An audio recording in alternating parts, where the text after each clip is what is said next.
前2天见到上小学的侄子，不停地盘一条手串，我还笑话他，小年纪就老气横秋，不如文玩圈了。他说他们同学人手一串，好玩又解压，一串10块钱，虽然会让你饿上一顿，但也能让你成为校园社交新宠。这让我想起我上小学那会儿，总是把早饭钱攒下来买溜溜球、四驱车，每天饿着肚子也挡不住我骄傲的步伐。刚上班的时候，虽然1个月就3000块钱，也不顾后果的买上学想买但不敢买的东西，导致我上班比上学还穷。但现在虽然挣的比以前多了，受到的消费诱惑也多了，我却发现自己变抠门了，越来越不敢花钱了。Hello， 大家好，欢迎回到星河百度。今天我想跟大家聊聊，为什么在消费决策上我开始低配生活。或许当你了解了商家为了掏空我们的钱包都做了什么，你会跟我做一样的决定。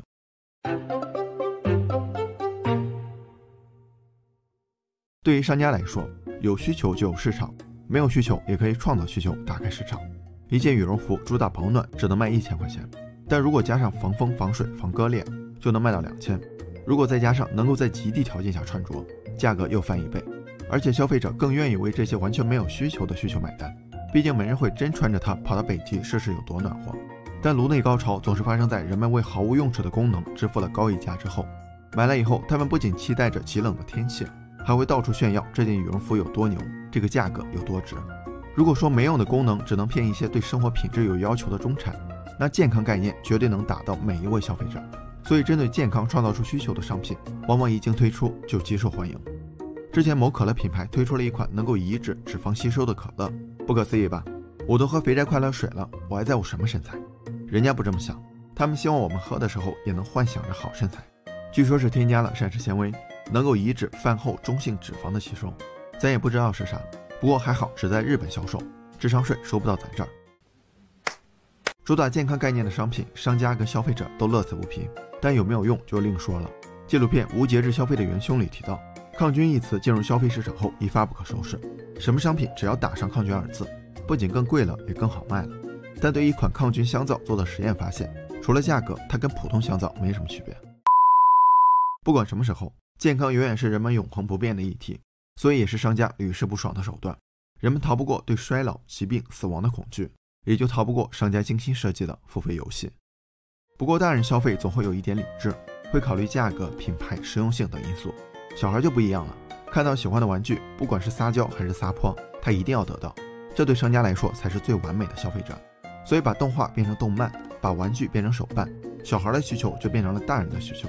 商家通过贩卖快乐的方法，把孩子的购买动机植入到成年人的大脑里，让成年人在消费行为上返老还童。现在很多 IP 都是针对成年人设计的，比如火影、海贼、复联、DC， 设计不出来新的就用老 IP 打一波回忆杀。小时候没割到咱们，现在来要债了。动漫展也是一样，跟小孩子一个床单一个树枝就能零成本扮演动画角色不同，成年人玩 cosplay 可烧钱的多呀。这是一种渐进式的转化，一种欲望趋同的趋势。你会发现越来越多的成年人和儿童能在相同的商品上找到快乐。盲盒、手办、游戏机，我看到这些东西都有点走不动道。在商家贩卖快乐的手段下，新的需求彻底改变了成年人的消费心理。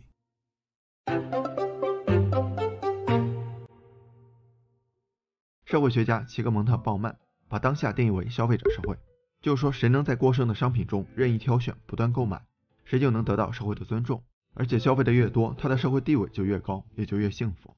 我们也能发现，现在人们普遍通过我拥有什么、我能买得起什么这些消费行为来定义自己的生活方式和社会地位。人们会觉得只能买100块的衣服，我就是个穷屌丝；买了1000块的衣服，我就是个小中产了；而当我买得起1万块的衣服，我就跨越到了富裕阶层。这是商家最喜欢看到的，他们的商品在设计、营销、定位上已经给消费者分了3六9等。奢侈品高端、中端、低端，不同等级的消费品对应着不同等级的消费者。他们还希望以此形成一条鄙视链，这样的话，下层的消费者才有动力向上层跃迁。这也是为什么一些月薪5000的白领宁愿吃半年泡面也要买2万块的包。不过高端商品跟奢侈品之间的距离还是比较大，而且不是所有白领都愿意付出吃半年泡面的代价。为了不只收割富人的钱，商家把层级再次细分，在高端与奢侈之间又加了一层轻奢。这样一来，普通白领稍微努力一下也能触碰到将奢未奢的轻奢品。他们的品味被抬高的同时，消费欲望也被放大了。事实上，社会地位跟消费并没有强相关性，它的本质是财富总量、权力大小对社会的贡献和影响力。白领用上了奢侈品，并不代表他就高人一等。同样，富人吃路边摊穿帆布鞋，他也不会被上层圈子鄙视。当消费欲望大于消费能力的时候，商品就脱离了使用属性。我之前有个同事买了很贵的包，下雨怕淋着，坐地铁怕挤着，平时都不舍得背，倒是在朋友圈经常看到他假装无心的露出大牌 logo 的生活照。我始终觉得，如果我买了一件商品但不用，要么是他配不上我，要么是我配不上他。之前香港媒体曝光过张曼玉的一组照片，她戴着口罩在路边的平价商店买39元的内衣和19元的拖鞋，这并不是因为她抠，更不是因为她穷。要知道，她所拥1.5亿资产，其中包括5个市值加起来超9000万的蓝湾半岛。真要说原因，我觉得有些人是回归消费本质，不需要依靠商品来标榜什么。买得起但我不想买，跟买不起我硬要买，是两种截然不同的消费态度。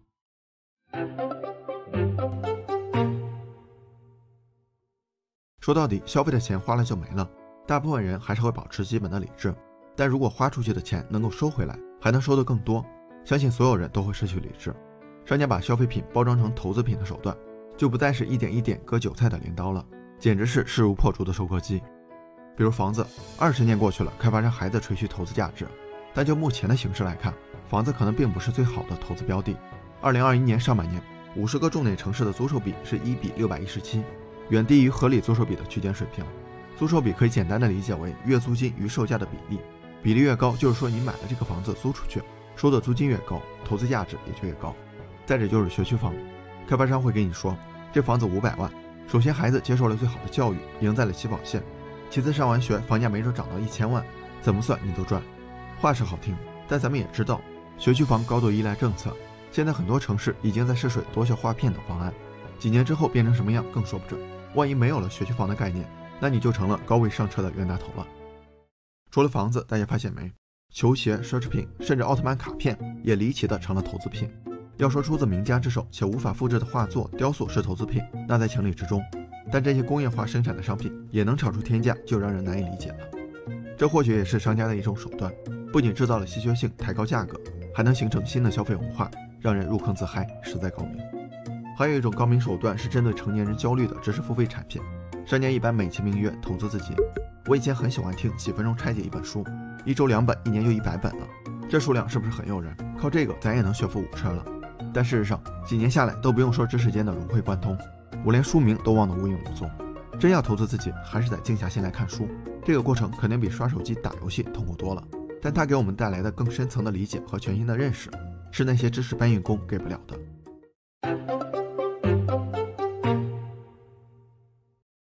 之前咱们提到一个案例，美国利弗莫尔市第6消费站的一个白炽灯，用了119年还在发光发热，但这个灯泡的生产厂商因为产品质量太好，接不到新订单倒闭了。于是在上世纪20年代，照明公司欧司朗联合几家电器公司巨头签署了一个协议，决定把灯泡的使用寿命缩短到1000小时，任何违反约定的公司都会受到全球性的处罚。他们明面上说寿命长的灯泡比较暗，看似为消费者着想，其实只是为了多赚钱。从那以后，商家纷纷采用计划报废的手段，这种淘汰式消费策略几乎成了各行业心照不宣的约定。比如手机、电脑都属于耐用性商品，但各大3C 厂商几乎每年都会更新换代，质量不再是人们更换设备的因素。即便手机真的能撑10年，厂商也会用软件技术消耗掉设备的硬件性能。你要想玩新游戏、升级新系统，对不起，您的设备不支持，买新的吧。还有的商品做得更绝，有些打印机的墨盒里带有计数器，一旦使用次数达到了，就提醒你该换墨盒了。搞笑的是，当你把计数器的数字重置一下，墨盒又能用了，重复使用3次都没有问题。除了改变商品的固有属性，强制提高购买频率之外，更多商家采用了比较温柔的手段，他们不断的推出新品，或者跟别的品牌联名。当商品跟时尚、潮流、情怀联系上，使用属性就被弱化了。一件衣服明明可以穿5-6年，但第2年就不流行了，这就导致了很多人衣柜里全是衣服，却还是觉得没衣服穿。制造消费者一书提到，生活方式一词是当前消费意识形态的精髓，它将生活简化成一种风格，也把我们的生活和消费画上了等号。当我们不断的解读商品，把商品看成是个人价值、社会地位的象征时，我们也把自己的命运拱手让给了商家。当然，他们为了掏空我们的钱包，挖的坑还远不止一次，像广告的精准推送、社群的关系营销、花呗信用卡的超前消费，每个坑消费者都不是被动接受，而是心甘情愿的主动参与。所以我觉得要逃出这么多消费陷阱，只有一个办法，那就是保持理智，低配消费。1957年，年轻小伙莱特被确诊患上了淋巴肉瘤癌晚期，医生让他想吃什么就吃点什么，因为他认为莱特活不过1周。但莱特仍有一份倔强，要求医生为其注射当时被广泛看好的一种新药。结果肿瘤就像火炉中的雪球一样迅速减小，莱特也竟然能在1周后下床散步了。不过2个月后，有科学文献质疑新药的疗效，莱特深受打击，肿瘤也寻息而归。为了帮助莱特，医生撒了一个善意的谎，他告诉莱特，原来那批药运送不当导致变质，失去疗效了，现在这批保证疗效。但其实这次注射的只是蒸馏水。神奇的是，莱特病情又一次好转了。可惜2个月后，美国医学会披露这个药一文不值，莱特最终丧失信心，很快就离世了。如果这个事儿不是出现在心理学领域的一篇报道中，估计所有人都以为它是哪个电视剧里的狗血剧情。一位名叫丽萨·兰金的临床医生看了之后更是不以为然，毕竟这挑战了他的医学认知。然后他开始研究跟安慰剂相关的所有资料，结果发现心理暗示的作用大得超乎想象。Hello， 大家好，欢迎回到星河百度。今天咱们借丽萨·兰金博士的《安慰剂效应》这本书，聊聊安慰剂的神奇效果、安慰剂的作用机制，以及如何利用心理暗示让自己的身心变得强大。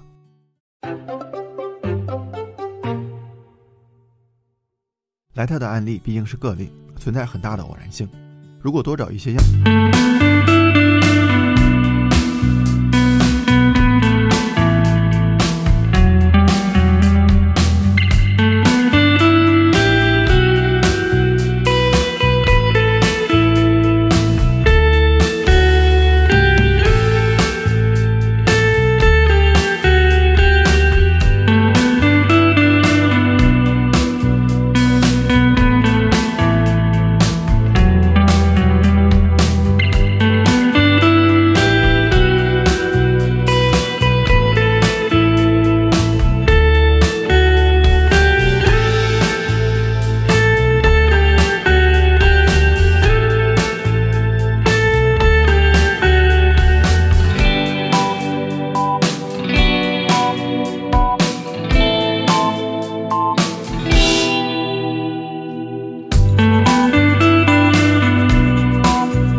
最容易想到的作用机制就是心理暗示了，这是人类在漫长的进化过程中形成的一种无意识的自我保护、减少痛苦和学习的能力。比如我伤心的时候，安慰自己很快就会过去，心情多少会舒服点。我要是跟自己说活着没劲，可能很早就想不开了。同一件事儿，心理感知的差异取决于给自己用的是安慰剂还是反安慰剂。再深究一下，我们能发现这种作用不仅仅存在于脑海中，而是能通过科学途径检测到身体确实产生了相应的生理反应。比如记忆的想法会刺激内啡肽的释放，这种由垂体和下丘脑释放的激素最直接的作用就是镇痛，能够促进病痛缓解，提升情绪状态。另外，安慰剂效应还跟多巴胺的释放有关。多巴胺咱们应该都很熟悉，影响着人的情绪、欲望、感觉，传递兴奋和开心的信息。二战期间有个案例也解释了这个现象。美国战地医院的镇痛剂用完了，无奈之下，麻醉师给士兵们注射了生理盐水，但骗他们说是镇痛剂。结果士兵们真的感觉疼痛缓解，而这也是安慰剂效应的由来。另外，人体内有一套叫做压力反应的应激机制，当大脑受到外界威胁时，就是人们感到恐惧、焦虑、压力大的时候，这套机制就会启动，从下丘脑到脑垂体再到肾上腺依次被激活，最终提高人体的皮质醇和肾上腺素水平。这些激素拉响了体内的报警器，导致防御体系超负荷工作，身体也就顾不上其他系统了，像免疫系统、心血管系统以及精神状态都会受到影响。所以压力大的时候就更容易生病。书中有个案例，一名盆骨痛患者平时没事，但只要他老板出现就开始疼，就是因为跟老板的关系紧张。看来有些小伙伴一上班就头疼真不是装的。而且你会发现，如果换个环境，心情变好了，一些不适的症状很快就消失了。这是因为体内还有一套跟压力反应对抗的放松反应，就是说如果一个人在脑海中植入了希望的信念，身体内一种可再生的平静的心理状态就会被激发，来修复压力反应给身体造成的损伤。这么看的话，人的心理和生理状态很大程度上是相信自己会更好跟认为自己会变差两种想法的博弈。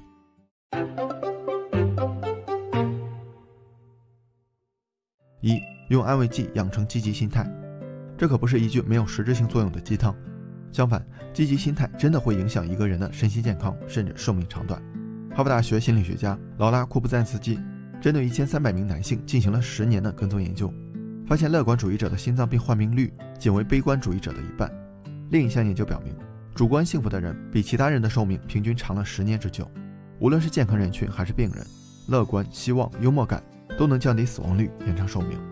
其实心态的转变非常简单，只需要改变一个想法，从原来的把坏事当成生活常态，转变为把好事当成生活常态。因为你会发现，你越关注什么，什么就越多。比如我之前最烦堵车，一周堵3次，我就觉得真倒霉，天天堵车，脏话水平也迅速提升。但其实我忽略了还有4天没堵车。当我把关注重心转移到另外4天时，也就不会在堵车的时候口吐芬芳了。2、用安慰剂减少社交焦虑。1961年，美国有个叫罗塞托的小镇，小镇居民的生活习惯没有什么特别之处，很多人也抽烟喝酒不运动。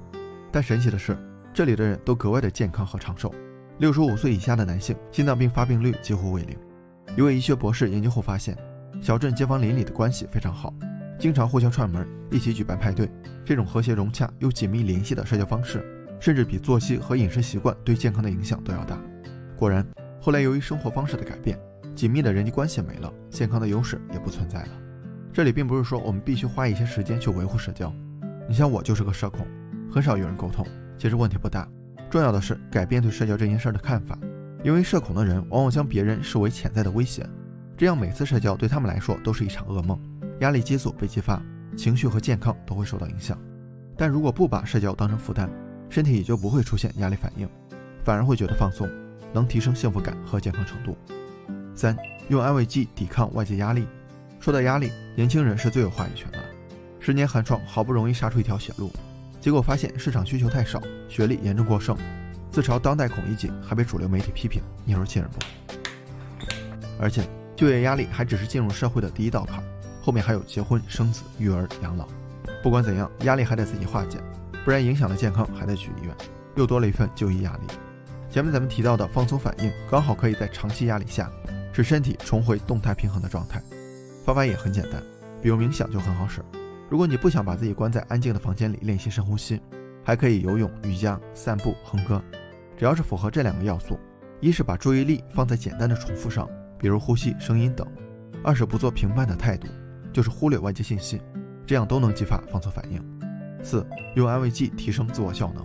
有个女孩叫艾米卡迪，19岁时遭遇了一场车祸，导致智商下降了2个标准差。根据韦氏量表标准的话，就是 IQ 小于70。医生觉得她基本也就告别学业了，但她用了8年时间读完了本科，之后又攻读博士，成为哈佛大学的教授。而她成功的秘籍就是先假装成功，直到真的成功。读研期间，卡迪一直觉得自己在学校就是滥竽充数。有次公开演讲，她紧张的想要放弃，但导师告诉她，你要做的就是假装，骗过所有人，直到有一天你发现自己真正变成了这个样子。这让她有了强大的自我效能感，最终从假装成功变成了真正的成功。我们的大脑难以区分现实跟想象，这也是为什么想到暗恋的人心里也会小鹿乱撞。我们用假装成功的安慰剂完全可以骗过他，以此来打造强大的内心。所以下次在自卑、紧张、不相信自己的时候，就告诉自己我已经成功了。将这个信念植入大脑，你会发现没有比成功本身对成功更好的催化剂了。最后，虽说书中提到安慰剂能够应用在疾病的疗愈上，但我个人觉得生病了还是得听医生的。安慰剂效应更大的影响是挖掘身体的自愈力，辅助身体更快地恢复健康。除此之外，在心理层面，它的确能发挥强大的暗示作用，帮我们减少内心的焦虑，培养积极心态，提升自我效能感。这些或许正是身体和心灵都保持健康状态的关键因素。你想不到一个学生卷起来有多恐怖。有个叫斯科特·杨的大学生，想毕业后开公司当老板，于是选了商科专业。但毕业后他发现，大学4年学的东西都是教他如何在企业里做商业管理类的工作，说白了还是在给人打工。而且他发现，像比尔·盖茨、马斯克这些商业大鳄都是编程出身的，敲敲代码就能改变世界，还能一夜暴富，这勾起了他浓厚的兴趣。但现在面临两难困境，他想学计算机，又不想浪费4年时间和数十万美元的学费，于是就在网上找 MIT， 也就是麻省理工学院的免费公开课，接着制作了33节课的课程列表，又花了2000美元买教材。就这样按照自己的节奏在家学习，最终只用了1年的时间就完成了 MIT 4年的课程。虽然并没有真正获得学位，但他通过分享学习过程也收到了一些公司的 offer， 还开发了一款小程序。后来他觉得自己的方法可行，又继续卷，在1个月内学会了素描，1年内学会了西普中韩4门外语，被众多网友尊称为学神。通过这些背书，斯科特写的超速学习卖得火热。起初我也怀疑他是靠这些包装自己来卖书，不过看完我发现书里的一些学习方法是有一定普适性的，能够为我们所用。毕竟自学这种事儿，别说效率和质量了，能坚持下来都已经很不容易了。估计很多小伙伴跟我一样，想过要自学一项技能，但最后都不了了之。所以今天咱们就结合超速学习以及刻意练习、认知天性、考试脑科学这几本书，来聊聊学习一项技能的通用方法。最后再分享一些压箱底的学习资源，大家可以点赞收藏一下，方便后期查找。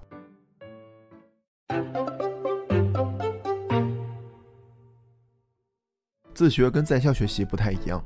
上学那会儿，老师会告诉我们，学语文至少能看个报纸，学数学买菜不会被人坑。但很多时候，我们自学的目的并不明确。就像我之前有一段时间想学画画，纯粹是脑门一热，等烧退了也就懒得学了。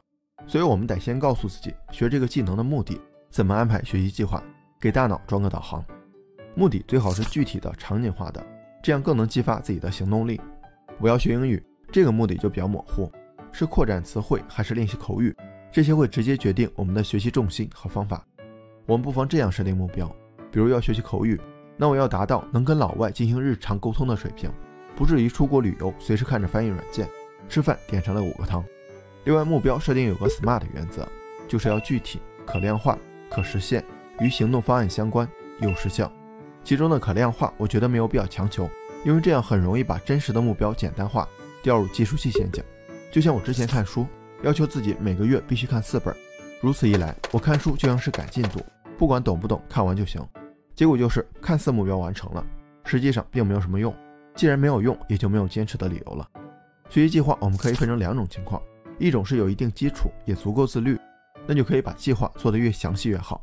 斯科特是花了总学习时间的10%来制定一份详细的计划，包括学哪些内容、时间安排等等，后期根据实际情况微调就可以了。另外一种是纯小白，为了防止没入门就放弃，前期计划越简单越好，毕竟小白也不清楚自己的计划是否合理，而且系统越复杂就越容易崩溃，所以干脆抛开各种限制，就思考达到目标最重要的一件事是什么，让车先动起来，后期再调整方向。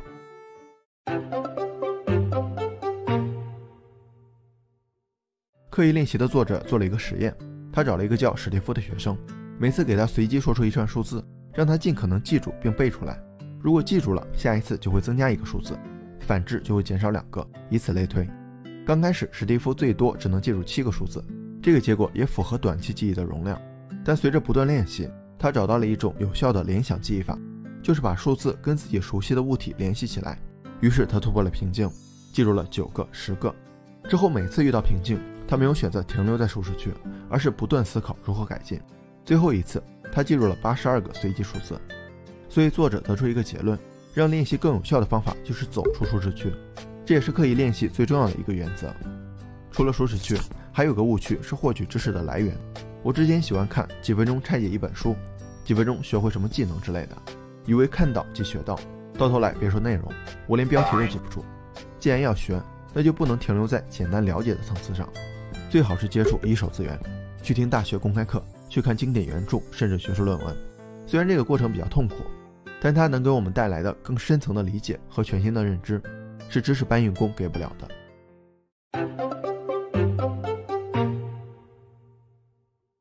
美国缅因州国家训练实验室通过实验得出了一个学习金字塔报告。报告指出，学习可以分为被动学习和主动学习两种。被动学习就是咱们上学那会儿比较常用的方法，听讲、阅读、试听、演示之类的。通过他们所学的内容，2周以后大脑里只剩下不到 30% 的内容。主动学习包括讨论、实践、传授给他人。2周后所剩内容提高到了 50%、75% 和 90%。这让我想起上学那会儿，一些学霸特别喜欢在一块讨论问题，那真是讨论出百家争鸣的味道。没想到也是一种高效学习法。所以自学的时候也可以跟兴趣相同的小伙伴用这个方法。咱们可以想一下，跟朋友聊综艺、聊球赛的场景，是不是比没有聊过的内容印象更加深刻？接着就是实践。小时候学说话，一般没有父母刻意去教，就是每天处在口语环境下不断模仿和互动，这才是真正的沉浸式学习。另外，实践也能更好地暴露出学习漏洞。就像打球，天天训练各种动作，但只有上场了才知道自己几斤几两。最后是学习效率最高的以教代学，这也是物理学家理查德·费曼提出的费曼学习法的核心。学霸喜欢给别人讲题，原来是有道理的。他们在教别人的同时，自己也巩固了一遍。另外，从心理学角度也能解释这个现象。我们的大脑是输出依赖型，相比输入学习，大脑对输出更加重视。他会觉得这个信息竟然频繁被调用，已经很重要。虽然自学的时候我们没办法天天拉个人给别人讲，但可以用测试的形式，就像上学考试。其实每次考试都是一次绝对高效的强化学习。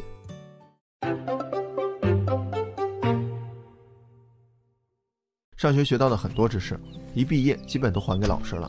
之前全文背诵的课文，现在是一个都记不住，这是为什么呢？加州大学洛杉矶分校的比约克夫妇提出的记忆适用理论，我觉得可以解释这个现象。他们指出，人的记忆能力有2个维度，一个是存储能力，一个是提取能力。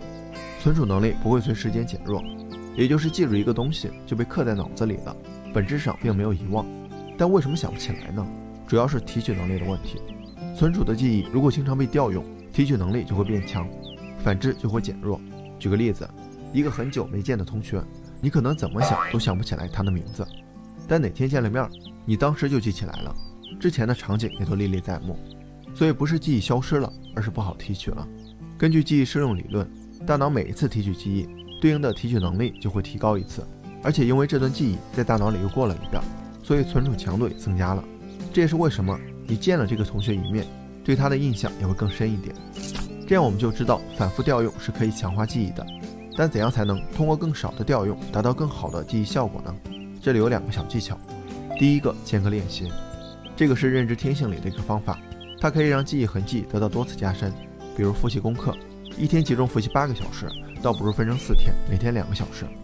另外，考试脑科学提到了一个最佳复习节奏，我们也可以参考一下。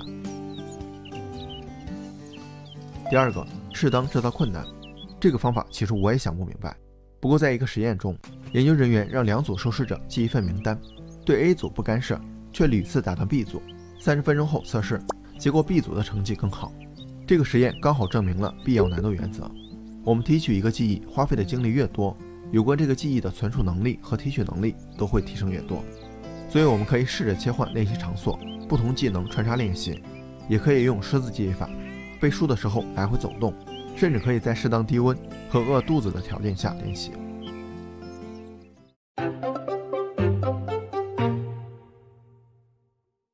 之前我学什么都会先把相关的教材都买来，花1个月时间先把书看完，然后再去实操。结果实操的时候我什么都记不住，后来我才意识到这是非常低效的行为，甚至可以说是拖延的借口。有一种高效的做法叫不完美行动，就是没必要把所有东西都准备好了再行动，而是直接行动，在行动中根据反馈进行调整优化。刻意练习中的史蒂夫每次记错数字之后，作者都会立即给到反馈，哪个数字错了或者漏掉了，这样他就可以密切关注那些错误的数字，知道自己的弱点，有针对性的提高。所以书中指出，不论努力做什么事情，都需要反馈来准确辨别你在哪些方面还有不足，以及为什么存在这些不足。那什么样的反馈才更有效、更高效呢？认知天性中有个实验，证明了相对于即时反馈，延迟反馈的效果更好。研究人员找到2组学生 ，A 组学生开卷考试，这相当于在测验时给自己提供持续反馈。B 组闭卷，只能在考试后检查自己的答案。考试成绩 A 组自然更好，但之后又进行了一次考试， B 组的表现就更出色了。其实适当延迟反馈的作用在于，让我们在间隔一段时间后多了一次练习的机会。这5条虽然不是针对某一项技能的典型方法，但却只学习任何知识和技能的通用性原理。咱们再来总结一下： 1. 找到场景化又不必量化的目标，学习计划详细具体还是简单直接因人而异。2. 突破舒适区，尽量肯一手资源深度研究，外文借助专业的翻译工具。3. 尽量用讨论、实践和传授这些主动式学习方法。4. 通过适当制造困难和间隔练习的方法强化记忆。5. 在行动中寻找和重视反馈，适当延迟的反馈效果更好。接下来就到了分享宝藏学习资源的时候了。下面这些网站基本都是一手学习资源，当然部分地址由于是国外的，可能需要那什么，你懂的。